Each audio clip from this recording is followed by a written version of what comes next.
My grandpa left me a letter that said, "Meet her every Friday." I had no idea who "her" was. When my grandpa passed away, he left me one handwritten letter.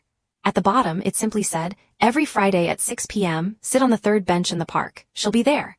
There was no name, no explanation. For weeks I ignored it, but one Friday I finally went. Sitting on the bench was an old woman feeding birds. She smiled and asked, "You're his granddaughter, aren't you?" I nodded. She told me she and my grandpa had been best friends since they were teenagers.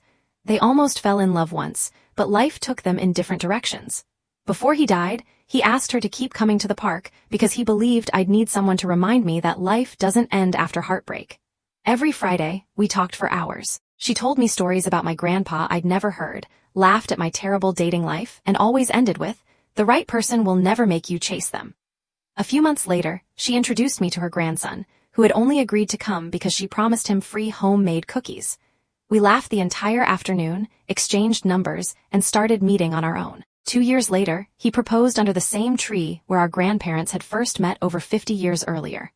At our wedding, his grandmother hugged me and whispered, "Looks like they finally got their happy ending just through us."